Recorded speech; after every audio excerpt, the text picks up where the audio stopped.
Hey everyone, welcome to another sneaker review with me, and today I accidentally took a page from one of my favorite sneaker reviewers here on YouTube, Mr. Fomer Simpson, because I unintentionally did a performance test, so to speak, on a sneaker that's been on the hype train not only here on my YouTube channel, but also in sneaker culture in general. So if you like this type of content, leave a like on this video. That's what like was for, and I hope you consider subscribing to the channel. It really does help a lot. Please and thank you. So without further ado, let's jump right into my personal experience and honest opinions after wearing the Nike Vomero 5 in Vast Gray for 1 whole month. So the way that I want to share my performance review is by dividing it into 5 categories and giving it a score out of 10. And these 5 categories are the looks, the wearability, the durability, the availability, and of course the most important, the comfort, because as you guys know, comfort over everything. And of course, if you want to learn more about the history of the sneaker, the materials it's made out of, and why I decided to cop this specific sneaker, check out my first review on the Vomero 5s here on my channel. Again, according to my analytics, it's been raising popularity for some reason, so I figured making a performance review alongside that said sneaker review would be something that you guys like, so go definitely check that out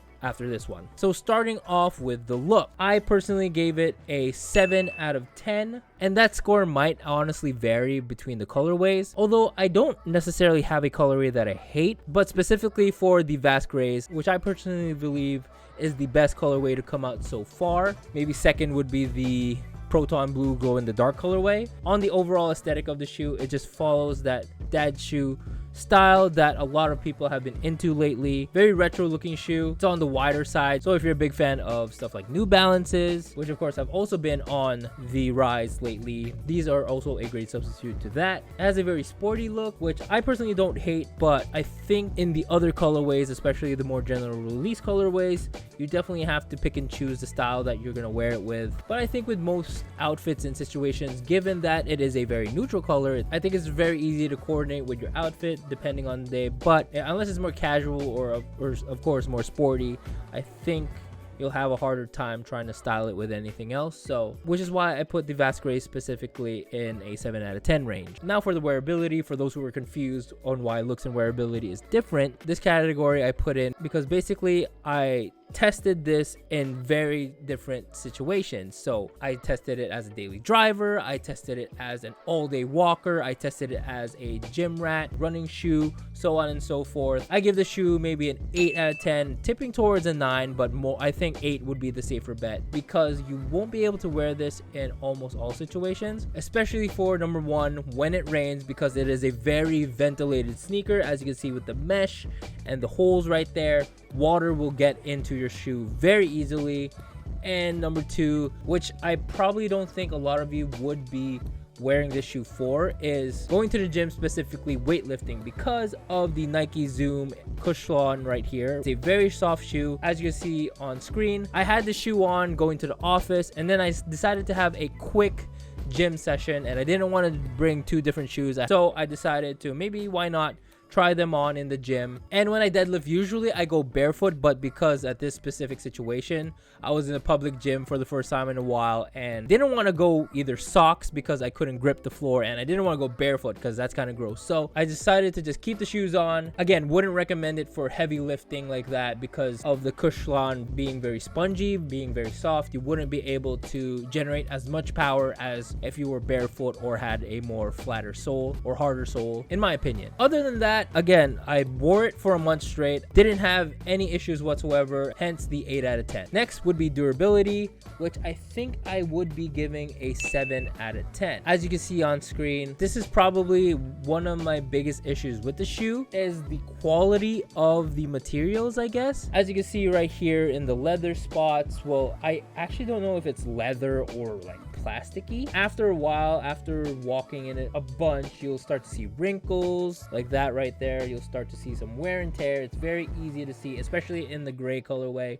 If you get dirt on it, it's super obvious. I did clean the shoe before doing the review, but there still are some specks right there, some wear and tear from the month's wear and tear. But it's a great combination of materials, I can say. Just like the mesh and the leather and the rubber and all that, they put it in all the right spots. But is it the best quality material? I don't think so. They were just really good with the choices of the material and just building the overall shoe. It's kind of like, I don't know if they just made do with what they had and made it work. It's a shoe that if you made it a daily driver, you're definitely gonna see the age faster than if you were to keep it as like a more stylish shoe. If you're the type of person who wants to keep the shoe as close to dead stock as possible, it's gonna be a little bit difficult with these guys, especially right there. You can see on the Cushlon and the Zoom that there are already wrinkles in it. The outsole is super hard to keep like pearly white or pearly gray, I should say. I used stain remover 4 times over and still didn't return back to like the gray that I wanted it to be. Again, I guess that's dependent on the person. Of course, I don't expect these to be dead stock forever, especially for the amount of times I wear it. It's just something to keep in mind if you're the type of person who likes to keep their sneakers clean, who likes to keep their sneakers fresh. You might want to double up on it, which is why the next category that we're going into is very important: the availability of these sneakers. When I first got these sneakers in 2021, I believe 2022, these were very hard to come by. I was lucky enough to buy mine for retail. They shot up maybe 3 or 4 times retail in the previous 2 years, but then luckily enough, Nike caught wind of it finally. Maybe someone realized that, hey, the Vomeros are a very, very heat sleeper. Let's produce more of it. Let's make it more available to the public, and which is what they did. Came out with more colorways, made it more available. Even the Vast Grays re-released maybe 2 or 3 times in the last year, which is why there's a lot on the market now. Maybe if it was 2 years ago, I would give it a 5 out of 10 because it's very hard to come by. But now, in 2023, I would give the availability another 9 out of 10. There's definitely colorways sitting in stores. There are still limited colorways such as the Proton Blues that I really like. These Vast Grays are still kind of hard to come by, so I would give that a -1. A 9 out of 10 is a very good score. Last but not least, the main reason why I have this sneaker in the first place. Again, check out the sneaker review after this one to really get to know the sneaker more. But the main reason why I accidentally did a performance test was because these are so comfortable. These are probably top 3 most comfortable sneakers in my collection. If I had to really think long and hard, there's a possibility it's the #1 spot, but it's just so soft, as you can see from the Nike Zoom Cushlon. But it's a soft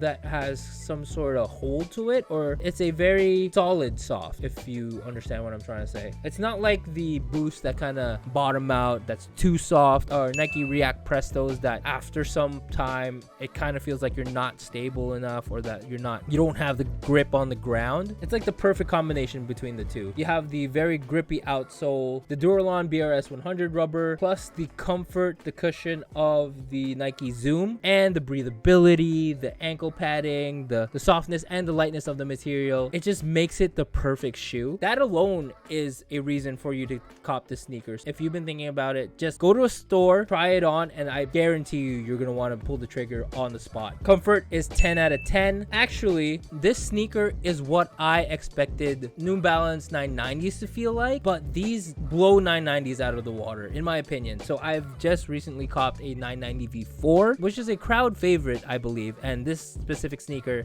I'm super excited to share with you guys, so definitely subscribe to the channel to see that. That sneaker is not as comfortable as this one. I expected it to be, but it was definitely a lot stiffer. New Balances, in my opinion, are a bit stiffer, quote unquote, than these Vomero 5s. So if you have a pair of New Balances, whether it be the 990s or the 2002 Rs, I think those are fairly close to the comfort level that you'd get for this, but the breathability, the softness of the material, midsole, blow New Balance out of the water, in my opinion. So that's why, of course, that deserves a 10 out of 10. For my first performance test ever done on this channel, I give the Nike Vomero 5 in Vast Gray an 8.4 out of 10. I'd even round it up to an 8.5 out of 10. I wouldn't be mad at that. Other than the durability of the materials, it really blows everything out of the water in all categories. So I'm super, super happy to have this in my collection, to accidentally have worn this sneaker for a month, so that I can share my joy and my love of this sneaker. So if you've been thinking about copying the Vomero 5s but haven't been sure, I would personally say they're definitely worth it, and hopefully this review helped you. So that is it for my very first ever performance test on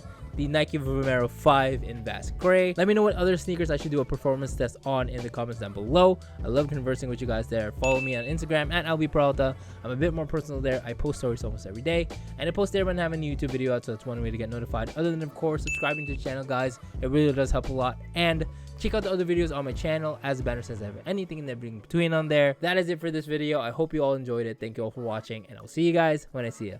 Bye, guys.